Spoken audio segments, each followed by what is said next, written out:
Alright YouTube, what's going on? It is your boy Wingstop Hoppy. We're back today with another video. Today's video, I'm super excited as I got a shoe. If you guys have been in the shoes for as long as I have, I got in the shoes around like 2003, 2004.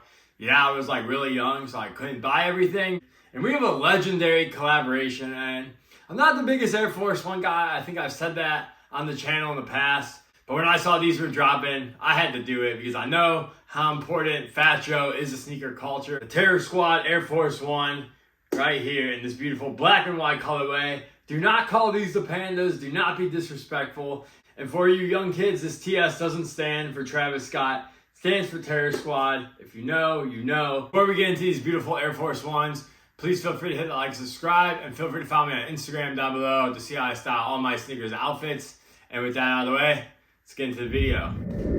Alright, as always, we gotta start out with the box real quick. Once again, we have that OG Nike box from back in the 2000s, which is very appropriate for this sneaker. Our sizing label reads Air Force One Low Quick Strike TS. Once again, TS stands for Terror Squad. And I got a size 10 if I didn't mention that. And yeah, just regular Nike box. No special paper either. And these retailed at $150 and they came out last Friday. And there's also another colorway, a blue and white colorway as well, which only released in New York City, I believe. Those are super fire as well. Honestly, after seeing these, kind of want to get those, but enough talking, let's get into the shoes. And bang, here they are, the Fat Joe times Nike Air Force One Terror Squad in this beautiful black and white colorway. And right off the bat, I have to say, these were well worth the $150. The leather on here is absolutely A1 steak sauce. I absolutely love these, especially the leather on the tongue. I do not buy a lot of Air Force Ones, so I'm not like an Air Force One expert. But the Air Force Ones I have bought, I've never gotten leather on the tongue like this. Like, do they make a lot of leather tongue Air Force Ones? You Air Force One enthusiasts, let me know down below because I was kind of blown away. I was not expecting a leather tongue, so that's super nice feature on these Air Force Ones. Really like the leather a lot. Just feels like a premium Air Force One. I know Air Force Ones usually retail 110. Obviously, they upcharge these being a collab and giving us the premium leather. But once again, I feel like these are well worth the $150. Anyways, getting into some details on the shoe. Honestly, nothing really too crazy, but a few things I did want to point out was this sock liner is actually going to be leather. Once again, I haven't bought a lot of Air Force Ones, but this is my first time getting an Air Force One with a leather sock liner, so that is super nice. Obviously, we have our TS on the back, which is the standout point of the shoe, which stands for Terror Squad. And then on the back of that, we have JC embroidered, which stands for Joey Crack or Fat Joe's initials. I forgot his last name, but I know the last name starts with C. Either way, it's Joey Crack or Fat Joe's actual full name. Really cool. Once again, we got the black outsole as well to complete that black and white theme. They came with white laces, and another interesting thing is that the laces, as you guys can see, didn't come laced up.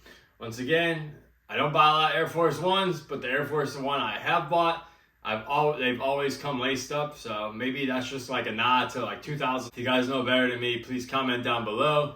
And then we have white laces, and then of course we get an extra pair of black laces. Personally for me, I'm gonna keep the white laces in. I don't know, I feel like it looks better. And I'm really lazy about changing laces, so unless it's gonna be like a huge difference, I'm just gonna roll with the white.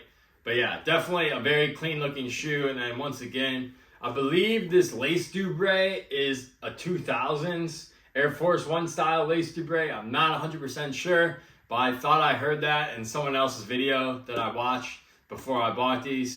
And yeah, overall, I mean, this is just a really important shoe. I mean, if you guys have been to sneakers, you guys know how Fat Joe, hate him or love him, he's essential sneaker culture. I mean, he has one of the best sneaker collections in the world, if not the best. He was the first person on MTV Cribs that was like showing sneakers. I'll never forget when he licked a pair of shoes for the first time. I was like, this dude is crazy about his sneakers. So it just feels appropriate that they finally came out with these after never releasing them to the public. Is it too late? Yeah, probably. I mean, the kids these days, they don't really care about Terror Squad, Fat Joe, whatever. All they want is the Travis Scott shoes to resell. But I think for the OGs, it's pretty cool. It's kind of like if you know, you know. Like, not everyone's going to know what Terror Squad is when they see these on your feet, but like the real ones who know, they're gonna be like, "You know something about shoe culture." We'll just put it that way. Really good pair of shoes. I mean, you can't really fuck up black and white, to be honest. I will say it does kind of suck that like the Panda Dunk is like the biggest meme right now, and then he dropped these in pretty much the same color blocking, which elude these a little bit, I will say. That was like one of the reasons I thought about passing on these, because of the Panda Dunk memes, but I was like, these are way too legendary to pass up on. I'm not gonna let Panda Dunk TikTok stop me from buying the Terror Squad Air Force One at the end of the day. In terms of sizing, I went down half a size. That's usually what I do in Air Force Ones. Now I will say, these did fit a little loose in the back heel area. As you guys can see, I mentioned earlier that this back heel is actually leather on the inside, and it's not as padded as previous Air Force Ones that I've owned.